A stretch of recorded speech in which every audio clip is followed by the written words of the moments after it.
Hi, I'm Janet O'Meara, and I've been a parishioner at St. Matthew's for about 20 years. I'm very pleased to join this new arts initiative, and I'm going to talk about my painting, The Rose, which I finished in 2013. I got my love of art and painting from my dad. He seemed to be able to just see something and paint it beautifully without any formal art education or lessons at all. However, I did not have the same talent, even though I tried very hard when I was little.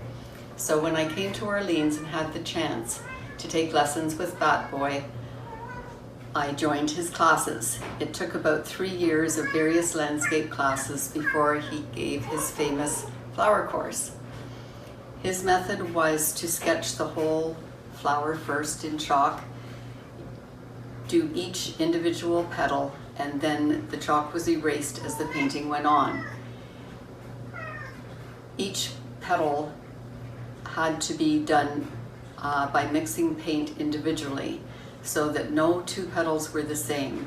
This gave the very best sense of light and shadow, because if you look at your own garden, no two flowers and no two petals are the same. So I'm very glad I didn't rush this painting, and it's been very rewarding to see that when family and friends come to visit, they do take time to stop and examine the painting and admire it. So I feel very blessed to have some ability to reflect the beauty of our world. Thank you. 3, 4.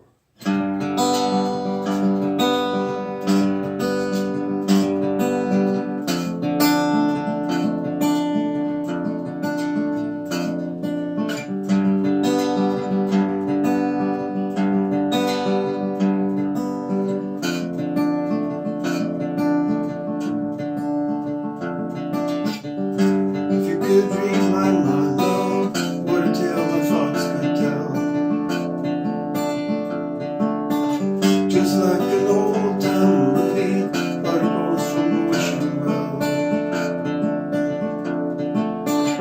In a castle dark, or a fortress full of chains upon my feet, you know that close as me.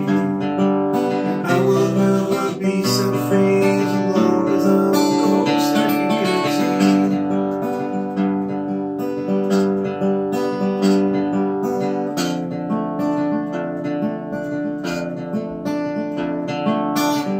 If I could read your mind, love, would I tell your thoughts could tell? Just like the paperback novel, the kind the drugstore sells. When you reach the part where the heartaches come, the hero would be me. The heroes often fail. You won't read that book again because the ending's just hard to take.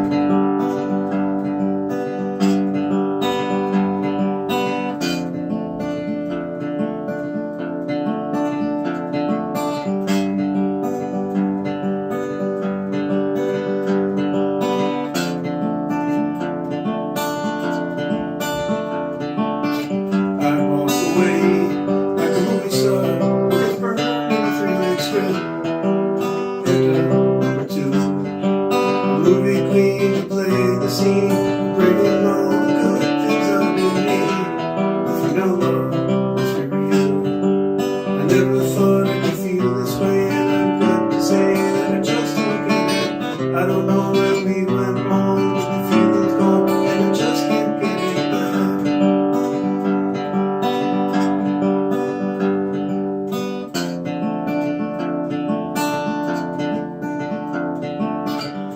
You could read my mind, love, wanna tell my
Hello, my name is Valerie Needham, and I am speaking to you from Fort William, Quebec, where nearly 200 years ago, the Hudson's Bay Company established an outpost in 1823. The outpost flourished until 1869.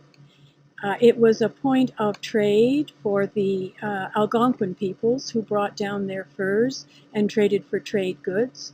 It also provisioned the forts further up the Ottawa system at Diswisha, Mattawa, and Temiskaming. The Hudson's Bay holding here was 800 acres. It had a mile of shoreline. There was a factor's house. There was a church, and there was the trading post. In the first decade of the 1900s, 7 cottages were built among the pines to my right, and our family cottage is one of those. So let's take a look around Fort William.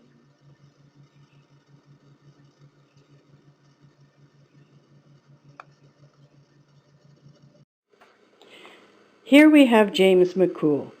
James was born in 1817 in County Donegal in Ireland, and he emigrated to Canada in 1838, just before the potato famines of the 1840s.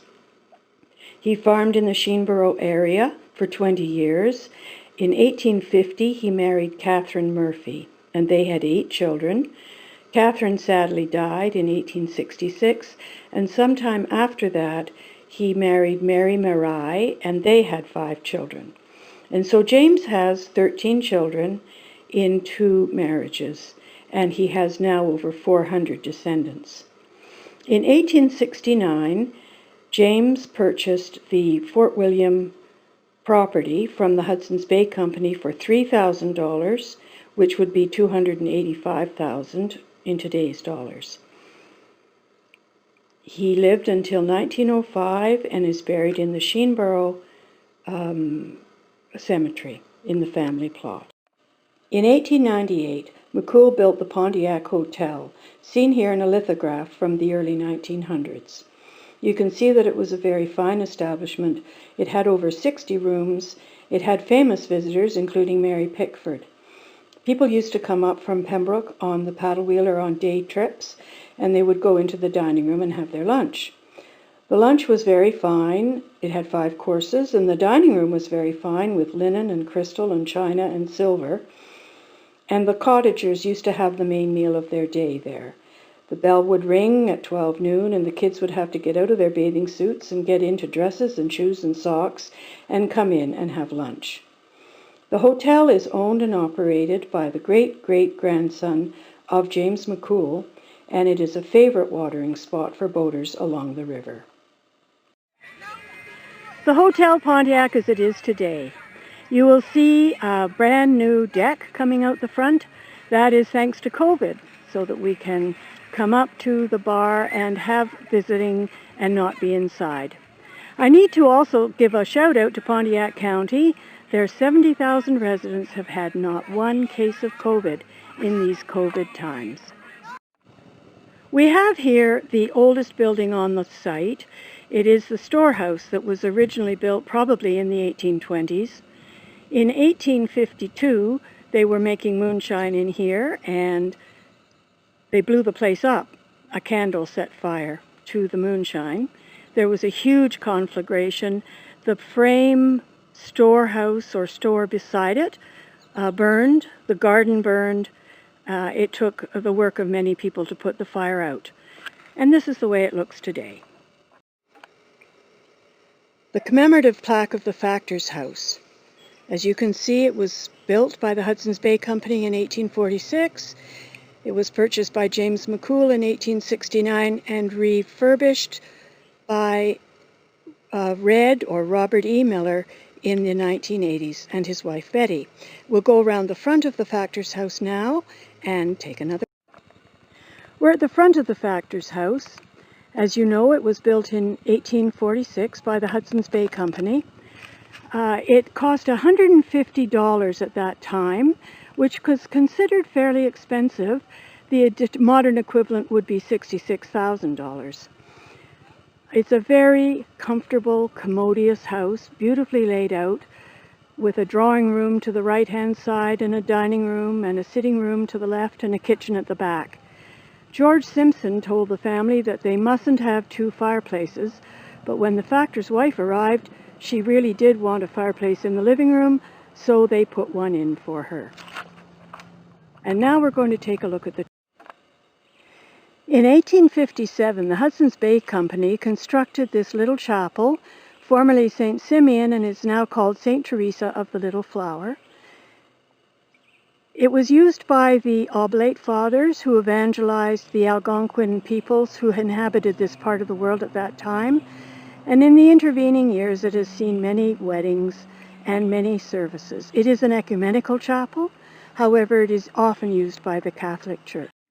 As the sun sets in the west, I hope you've enjoyed this brief glimpse of Canada's history through the eyes of the Hudson's Bay Company at Fort William, Quebec.